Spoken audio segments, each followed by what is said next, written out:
ꯅꯨꯄꯤꯅ ꯌꯥꯝ ꯉꯥꯎꯒꯟꯕ ꯅꯨꯄꯥ ꯑꯣꯏꯅ ꯍꯧꯔꯛꯄ꯭ꯔꯥ ꯅꯠꯇ꯭ꯔꯒꯅ ꯀꯃꯥꯏꯅ ꯇꯧꯏ ꯑꯣꯖꯥ? ꯑꯩꯗꯤ ꯅꯨꯄꯤꯗ ꯄꯥꯈꯪ ꯑꯣꯏꯕ ꯃꯇꯝꯗ ꯑꯉꯥꯡ ꯑꯣꯏꯔꯤꯉꯩ ꯃꯇꯝꯗ ꯅꯨꯄꯤꯒꯤ ꯋꯥꯈꯜꯁꯦ ꯀꯌꯥ ꯆꯪꯗꯦ.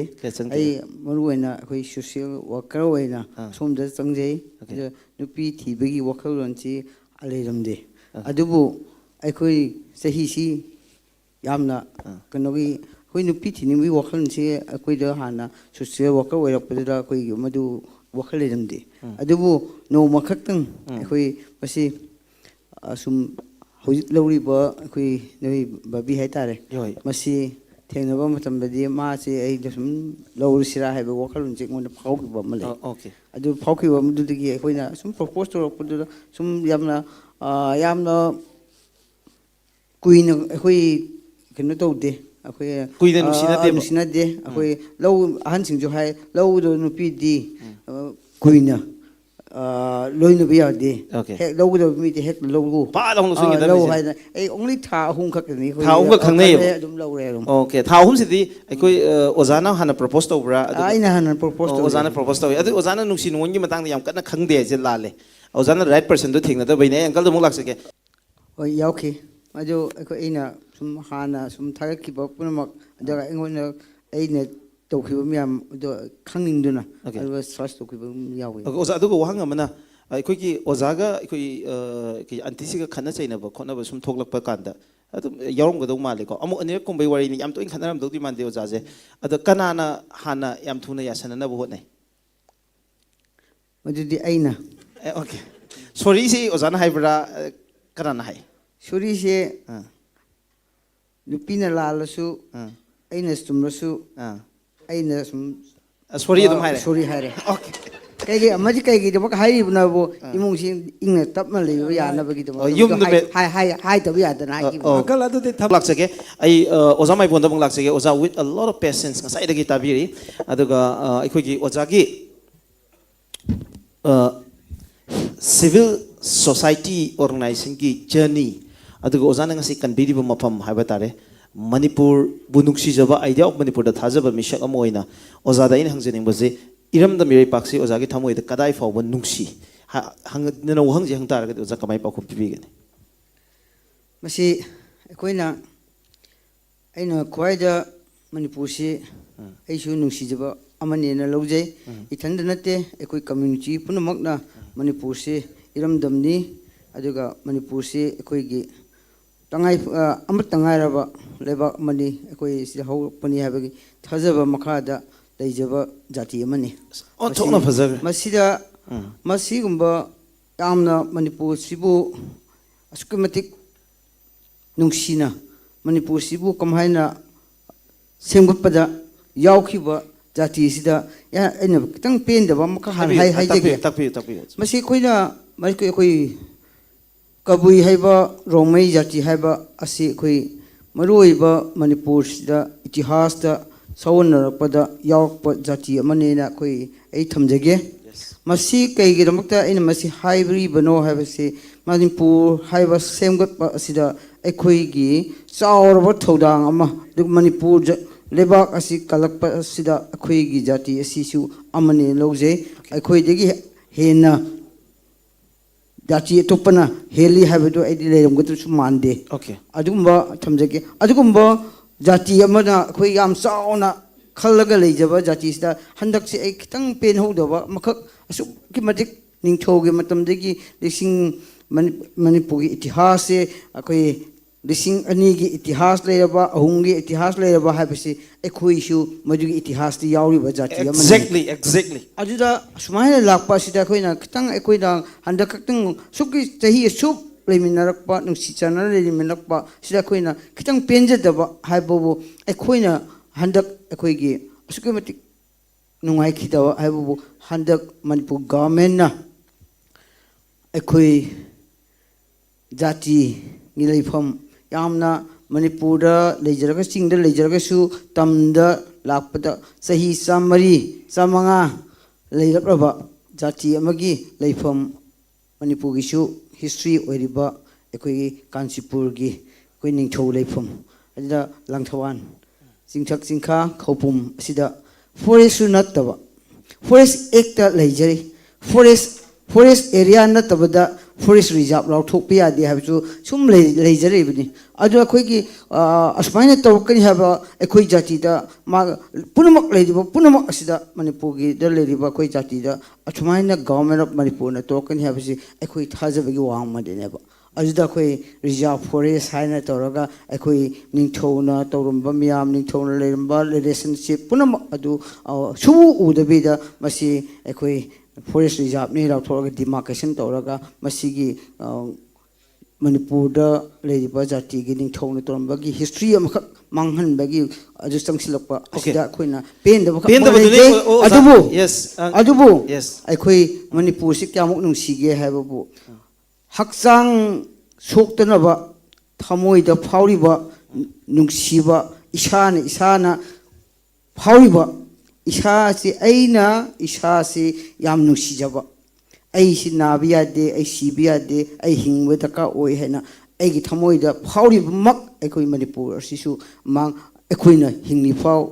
chahi rising leira phaw akhoi jati si mutri phaw sidi akhoi manipur si leihanbagi thajaba makhamada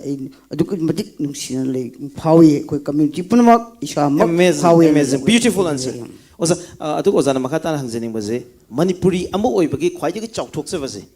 something that you are proud of khwaidagi chauthokse ba hai batare ama posa ama khallo hairaga di kari habigani manipur gi oina khoi manipur gi da akhoi gi haibabu akhoi manipur da leiminariba jati punamak chahi rising ani mukse nungsi chanana piklak su picture su koi manipur sida leiminaraka nungsi chanana leiminarapa amagi wakhalon chap manaraga lising kya leirpa punna wakhan amata manipur manipuri masa amani hena hojik phau leiriba ase masina tapadi manipur apunbagi oiba saktam amakak leiminaraga phangbase masi khoi manipur top state atopagi asi jati punamakna leiminaraga nusi chanana manipuri masa mani na leiriba saktam mayam da uji uliba sida masi yam khoi gi chauthokna khoi yamna proud tongningai amu oi haba yam noise oza aroibo hangoi na oza ge first round sida laksening baje oza oza gi dream da haiba tare ozagi mangla na moina ideal manipur ma oza na dream to bo manipur ma haiba manipur ji oiraga de khoi gi aina khwai pamjaba manipur do masini haiba manipur si karambano haida no oza da hangaga de kamai define to wigani khoi manipur da hojik se khoi yam daka oiriba hojik se awunba manipur ma miyam hai awunba manipur ba daka oi hai kai gi namta awunba akoina thamdaningbadi tungda hojikna hogre adubu sahi 2024 chatlakara 2025 lapom tamadi akhoi si akhoi hojik manipur da leiriba si aina thamjaningba amak leije maramdi akhoi hojik asukumatik manipur sida tangdu reta da matamda yam luraba tanja lakpa manipur sida hojik thokliba issue asigumba siti hen basu leirorina khali adubu masigumba tanja sida akhoi manipur ki leiriba intellectual miyam social organization punamak aduga politician punamak asi yamna kanu tolokpa manipur gi damakta makhau phongrang nganglakpa ngamdaba aduga maruiba asigumba rurapa tanja sida manipur nungsijaba jati gi intellectual yam leiri aiba miyam se handak wa kai su ngang dari se kai gino kai masi ngang ba masangeva kai gi damakta manipur gi luraba tanja sida manipur gi akhang ahi punamakna manipur gi damakta di ekhoi leiriba jati punamak ase asmaina tobata bani smain tor leiraga di ekhoi nungsi chana legada bani aduga asiga amaga nungsi chana na leibna bani habagi wahai wata ase kana amatana mi amak kana mi no udaba kharna wa ngang handan thambasi gi ekhoi manipur asida uba phangbase masi 2025 tadi madu ꯂꯩꯇ꯭ꯔꯕ ꯑꯣꯏꯔꯁꯅꯨ ꯍꯌꯦꯡꯗꯒꯤ ꯊꯣꯛꯂꯛꯄ 2025 ꯂꯥꯛꯄ ꯃꯇꯝ ꯑꯁꯤꯗꯤ ꯍꯥꯏꯔꯤꯕ ꯃꯅꯤꯄꯨꯔꯕꯨ ꯅꯨꯡꯁꯤꯖꯕ ꯄꯨꯝꯅꯃꯛꯅ ꯃꯥꯒꯤ ꯑꯀꯤ ꯑꯈꯪ ꯂꯩꯇꯗꯨꯅ ꯃꯁꯤ ꯐ꯭ꯌꯨꯆꯔ ꯑꯣꯐ ꯃꯅꯤꯄꯨꯔꯒꯤ ꯌꯦꯡꯂꯒ ꯃꯁꯤ ꯑꯩꯈꯣꯏ ꯖꯥꯇꯤ ꯄꯨꯝꯅꯃꯛ ꯑꯁꯦ ꯂꯩꯔꯤꯕ ꯁꯤ ꯃꯔꯨꯑꯣꯏꯕꯗꯤꯀꯣ 2025ꯇꯗꯤ ꯃꯅꯤꯄꯨꯔ ꯄ꯭ꯔꯖꯥꯒꯤ ꯅꯨꯡꯁꯤꯔꯒꯗꯤ ꯃꯅꯤꯄꯨꯔꯕꯨ ꯅꯨꯡꯁꯤꯔꯒꯗꯤ ꯑꯆꯨꯝꯕ ꯉꯥꯡꯕ ꯑꯃ ꯆꯪꯉꯤ ꯑꯦꯛꯖꯥꯝꯄꯜ ꯃꯅꯤꯄꯨꯔꯒꯤ ꯍꯧꯖꯤꯛ ꯇꯤꯚꯤ ꯆꯦꯅꯦꯜꯁꯤꯡꯗ ꯉꯥꯡꯂꯤꯕ ꯄꯦꯅꯦꯂꯤꯁ ꯃꯌꯥꯝ ꯃꯅꯤꯄꯨꯔꯒꯤ ꯏꯟꯇꯔꯦꯁꯇ ꯉꯥꯡꯒꯗꯕꯅꯤ ꯃꯅꯤꯄꯨꯔꯒꯤ ꯀꯥꯏꯗꯅꯕ ꯉꯥꯡꯒꯗꯕꯅꯤ ꯑꯩꯒꯤ ꯏꯟꯗꯤꯕꯤꯖꯨꯋꯦꯜ ꯉꯥꯡꯕ ꯌꯥꯗꯦ ꯑꯅꯤꯁꯨꯕꯗꯅ ꯌꯥꯝ ꯊꯃꯣꯏ ꯁꯦꯡꯕ ꯑꯃ ꯆꯪꯉꯤ ꯁꯤꯚꯤꯜ ꯑꯣꯔꯒꯅꯥꯏꯖꯦꯁꯟꯁꯤꯡꯁꯨ ꯂꯩꯔꯤꯕꯁꯤꯡꯁꯤ ꯍꯧꯖꯤꯛ ꯇꯧꯔꯤꯁꯤꯡꯗꯤ 2024ꯒꯤꯗꯤ मागी अपाम्ब मागी पॉपुलरिटी के गांगलीब मैमसे 2025 गांगबीगनो कॉमन ओइबा मणिपुर की unity integrity idea of Manipur की लापी यानबगी पैनलिस्ट मैम गांगबीबा सिविल ऑर्गेनाइजेशन सिंग लुसिंगलीबा पुनमक पॉलिटिशियन सिंग पुनमक मसी अचुम्ब गांगलपो मतमदा मणिपुर से इंगना तपना लेगनी मणिपुर की मरुओइना politician sing civil organization sing panelist ma'am sing अखंग आई sing अचुम्ब गांग दबसे आइदी अचुम्ब पुनः मणिपुर की यंगा गांगहन पामी है बसे इना थमजे okay thank you very much ओजा याम फजन मरिक जुमना थंबी दगी क्वेश्चन से होजगे ओजा ओजा ने कनागुम मी मको ओंथोकना बे यार ओजा से कनागो ओंथोकना गनी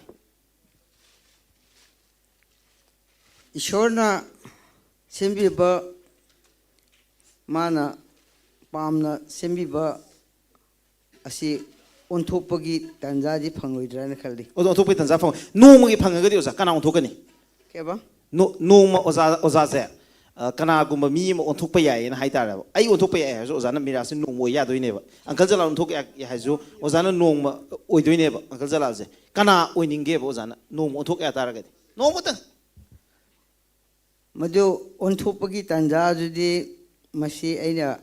हाइबदा कनो तवनी अदुबो ओंथोकपा यारोइदबदा ए ओंथोककनी हाइबदुदी ए हाइबा ngमोय ओके ओजा अदु ओजाना येंखिबदा ख्वाइदगी फजदबा मूवी हाइतारे केबा ख्वाइदगी पामदबा फिल्म अम ओजाना येंखिबा फिल्म से करम फिल्म ओइनी ऐना ख्वाइदगी पामदबा फिल्म हाइबा तारगदी अखोय एनी याई को यस ए लोइना याई अदु यरगदी ऐना यामना कई हाइनी तातोंबा ओके तातोंबा फिल्म से सिदा मी अमना मी अमबु याम हंथना तौखिबा ओके अदुगा मियोइबा मगी मियो अफबा फतबा फजबा थीबा हाबदुदी तुंगाबनी अदु मियोइबा मना मियोइ अमदा याम हंथना तौखिबा अदुबा नेचर म उखिबा अदु तातोंबा हाइबा फिल्म अदु यामना कन्नो तौखिदे याम पामगी अदुगा ओजादा हंजरिंबा मना ओजाना व्हाट्सएप मेसेज ता सोइदना थाखिबा मेसेज हाइतारे असेंबदि ओजाना थारिबा मीदुदा नतबिदो ओनना चखिबगुंबदि यावब्रा मदु यावखिबा लई अदु इचम चंबगिनी अइना हाइगदबदु थागदबा मीदु नतबा अतोप थाजिलुबा कईगुंबा अइना मदु थाखिबसे कइनाबु अखोई नोमा चपमिनगदबा मी अमदा अइगी इमानबदा थागदबदुदा अतोपदा थाखिबा अदुना माना हंगलपदा कइनो नंग हाइरिदुबो हाइददे ए लाइन खरे हैना थागदबा मीदा थाहौद्रे ना जुम खुंखि चाक ओनना कौरदि ओजा मथामुक सादोइनिको अय अंकलदा ओजा कमेंट तौबियो ओजागी मतंगदा कनने हजिकी दो ओजागी अंटी से ओजागी अंटी सी दिगा ओजागा रोल से अनि से चेंज तौना भाई तारे नोम ओजा ngमगदरा अंटी ने तौरि मैम से ओजा लोइ तौबा यस यामना लुबा ngमोइदबा अमखक लई मरमदि नुपीगी लौरिबा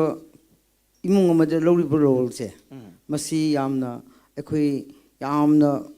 मीना मान कनोगी नुपी सिंसे खेनोदि खेनैको नुपी सिंसे तन्ब मीगिदि थबक अमफो लेइदबनी अदुगा तंदब मीगिदि हेक हौगपगा थबक सुम लेबनी अदुना नुपीगी रोल से अखोइना नुपासिना लौबा हेबसिदि खरा लुना थोए अदुना अखोइ मागी मोहसिना ꯅꯣꯡꯃꯗ ꯇꯧꯒꯗꯕ ꯄꯨꯝꯅꯃꯛ ꯑꯗꯨ ꯑꯩꯈꯣꯏꯅ ꯃꯗꯨ ꯂꯧꯕꯁꯤ ꯑꯩꯈꯣꯏ ꯂꯨꯅ ꯊꯣꯛꯀꯅꯤꯅ ꯑꯩ ꯍꯥꯏꯖꯒꯦ Okay, okay. Yam ahumaksi koi nupina. Question amaka ayo hangani. Hangbiyo, Kada hangbiyo. hangibodo. Yes. Kagada hangibo question am yaweba. Habiyo. Mi mo olagati kari oigada kedo akoida mo hangani. Yes, yes, that's what I hangzage. Yamana karigumba kanaguma misak mo uthok pa yata ragati kana ungani. Aina on ba yara de. Yes. Madu aina dere hanga mo hango ay batarani. Mira mathang da kuma kedo. Khan gi geba. Aina hango ay hang batarani. Mira sa hanga maka hanga kya kujo hang ba yata ngasi. Yeah, ngasi ki panelist round kudim ngana ingon question na hangi handaki round so unda hangbiyo. Yes. Mira ski wedding date kya ta tori ke to hangita. I wedding date se yam live ko gi wahang ni aina pakhum pi ba yam kana lu da bai ba tare ai gi luhong ba numit lepa ba ak numit to aduda ai gi wedding date adum khangani ai soidani yam da hajar kani ado amade hayo ge bo yes isha no piga mapaga samina badu yeng da mina nungai tamni sai du yeng ga di lepo ko nang gi date to adu katana ai do okay ngasi ji de ai na sum mayam si khar grill to ro mina mayam na so ngon da khar to bagi opportunity to pi ga da ba ni aduna ai pizza ga ado anyway yamba how many fingers aigi khuchida pakhong ni ko handaki round zina pakhong ni chanjage aina uchari was aigi oithang ba khutni aigi oithang ba khuchida finger kaya pan ge sini I'll start from ko yamba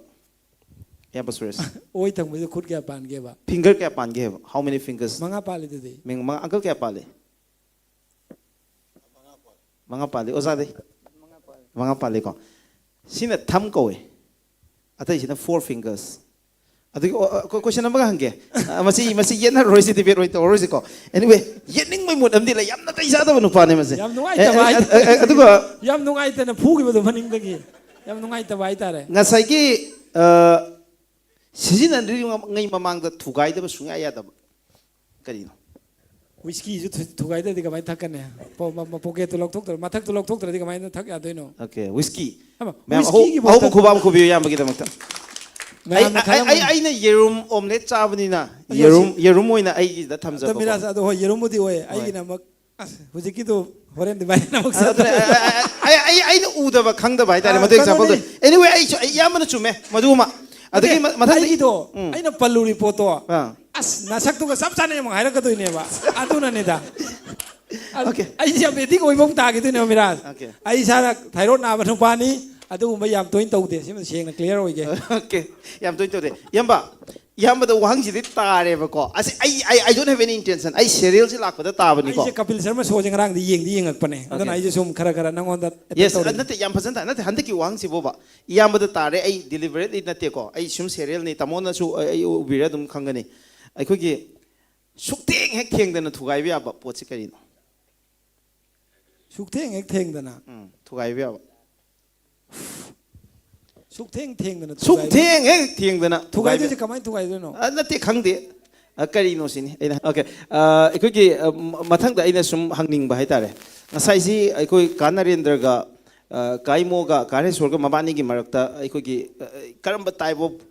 nupano ai di nupi ga mari leina badana hangkanda ai kanarendra sina nupi na pangau da ngau ba ado kaimo sina nupi na ya ganda ba du ga nupi am ya re madu lowi ga hai bagi wari ma ngasai sa ge hai tare ada aina ngasigi expert ahum je da panelist ahum da hangjaning je karamba type ki nupano sene ai koi oza mai bonde hujage oza je koi gi oza na pakhang oi ngai da ngasigi format oi bagi oza na hangba ya boy ne ko natra ga chai cha ga da wahang ni itik ipa le je de oza ko oza je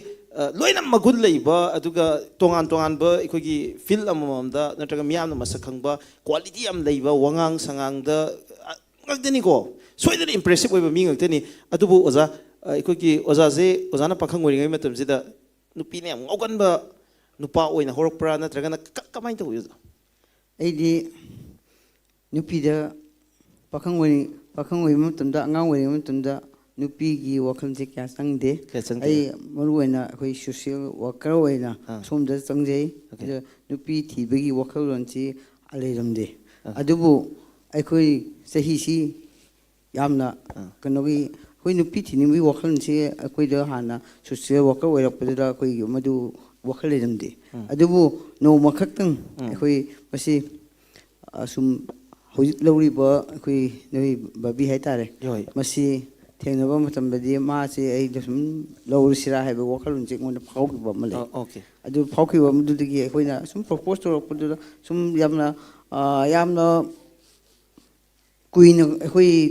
ꯀꯩꯅꯣ ꯇꯧꯗꯦ ꯑꯩꯈꯣꯏ ꯀꯨꯏꯅ ꯅꯨꯡꯁꯤꯅꯗꯦꯕ? ꯅꯨꯡꯁꯤꯅꯗꯦ ꯑꯩꯈꯣꯏ ꯂꯧ ꯑꯍꯟꯁꯤꯡꯁꯨ ꯍꯥꯏ ꯂꯧꯗꯣ ꯅꯨꯄꯤꯗꯤ ꯀꯨꯏꯅ